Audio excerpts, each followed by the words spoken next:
I just wanted to ask you, what we do primarily is we go up to Bilderberg members and we ask them questions about what they do here. None of them answer the question. Well, we actually talked to Tony Blair, who in Parliament here denied being at this meeting. He actually told us he was at this meeting, he had a great time, and when I asked him if it was a conflict of interest, he started stuttering.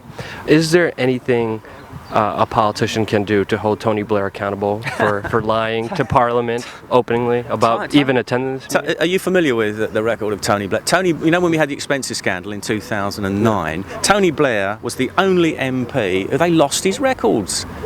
Amazing, wasn't it? You know, everybody else got pulled to pieces in Parliament, and some of them got prosecuted and went to prison over there, and a lot of them who probably should have been prosecuted weren't, but they were all examined minutely over their expenses. But the only person whose expenses were lost and couldn't be looked at was Tony Blair. It was fantastic, wasn't it? So if you believe, you know, Tony Blair is Teflon, you know, Mark II or something. I mean, you know, nothing's going to happen to Tony Blair. Tony Blair's protected by the Americans. Might as well be frank about it. You know, we took our country into the Iraq War. He's now a multi-millionaire. I'm sure he's made all of that money just because of his pure, you know, business genius. But he is nonetheless, you know, normally a Prime Minister would retire on his pension and go into the House of Lords, but not Tony. He's far too dynamic and important to do that. So he's off now around the world making millions of pounds, and I'm sure that his association with the Americans hasn't done him any harm in that. Well, meanwhile, we've got people coming back blinded, maimed, crippled, dead. Do you remember after the First World War, General Haig, Field Marshal Haig actually spent his time campaigning for better services for disabled servicemen. That's what Tony Blair should be doing. He sent these people to war. If he really believes in it, that war and what he did, he should be back here now campaigning to see that the injured in those wars actually get proper treatment instead of going off to make millions for himself. Can you tell me, what do you think of all the British politicians who are actually here attending this meeting and being extremely secretive, not opening up to the press and not saying anything about this meeting for decades now? Yeah, I mean, in the last few years, I've written to George Osborne and Peter Mandelson and asked them if they attended, what did they talk about and who paid for it. And I'm an elected member of the European Parliament. They didn't even bother to reply to me. The only person who did reply was Kenneth Clarke, who I've met briefly actually once, and he's quite a friendly chap. You know, you can't help liking him on a personal level. And he did write me a polite reply back saying that you know, nothing to worry about. They just have discussions about the future of the world. And I think, if I remember correctly, he said he paid for it himself. Is that really true when you have David Yan, who's a chief member of this Bilderberg group, admittedly say in a news article that it was this secretive group that helped create the European Union? Yeah, I mean, I believe that's what they do. Even if nothing's written down, they make decisions about where things are going to head, and that's where they head. As I said earlier on in the interviews I've done, why would all these people turn up unless there was a good reason? I mean, you try and get 10 minutes in George Osborne's diary, you know, I'm sure it's quite difficult to do, and yet you can spend 2 days, 3 days here. Same with all these other very important people, Barroso, you know, heads of central banks, heads of businesses. They wouldn't turn up unless it was worth their while. Yeah, I'm sure if these politicians and these big corporate men, if they were doing something positive for society, I think they would gloat and want it everywhere. But if they're doing everything in such secrecy, there's only so much speculation that we could come up with what they're doing. What do you personally believe that they could be up to or well, you be see, doing? I was thinking about this earlier on. Now, if everything in the world was going fine and we were all prosperous and there weren't any big problems and everybody was more or less happy with their life, you wouldn't mind if they all turned up at a hotel and had a good time. You think, oh well, you know, everything's working all right, well, I hope they enjoy themselves. But everything's going wrong. You know, we've got wars, we've got the European single currency, which is a disaster. We've got massive debt. Countries are actually, you know, we've bankrupted our children and our grandchildren in terms of the massive public debt.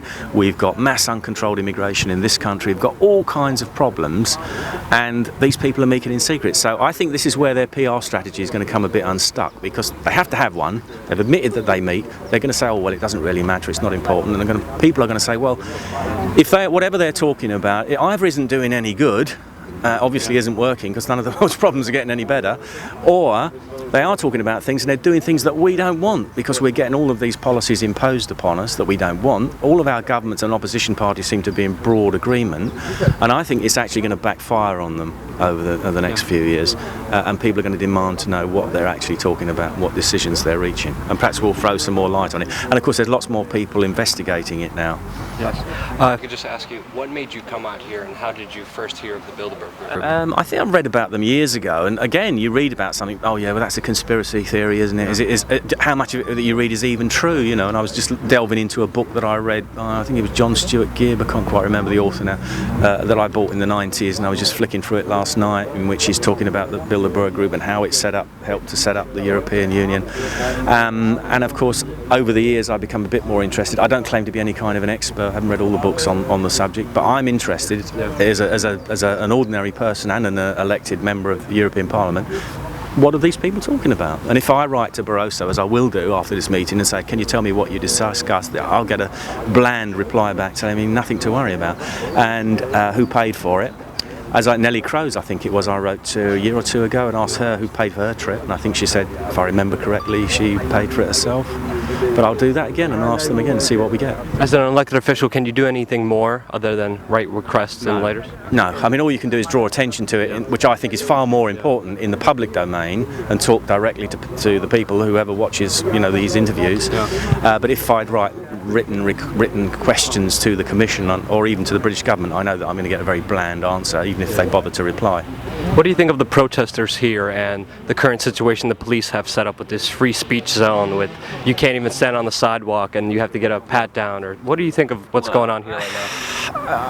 On the one hand, to be perfectly reasonable, if you've got 120 of the world's most famous, powerful people, then yeah, you're going to have a security issue because you don't know who's going to turn up and what they might try and do. So I don't particularly have a problem with that. I think it's a major breakthrough that they've actually allowed people to come here, because in the past, when people have actually tried to demonstrate outside Bilderberg meetings or register the fact that they're there, they've been arrested and they've been manhandled by the police. So I think this is a major breakthrough, and in a way I think it's good, because we're actually in England, and England anyway still has the idea that we have a police force that's there to administer the law on behalf of the people rather than to suppress them. A lot of people still think that's the way it should be. So I think it's good that it's in England. It's good that that we've had this concession, and I think the lid is off now. The genie's out of the bottle, and more people want to know what it's all about.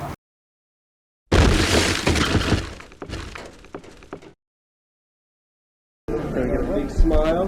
There you go. And right here for a second. Okay, what's to do with the Bilderberg group meeting? This is all just pictures. I'm here with my book. The elite of our society, the power brokers, whatever you want to call them, presidents, corporate heads, whatever they may be, they get together once a year at a hotel and supposedly figure out what's going to happen in the world.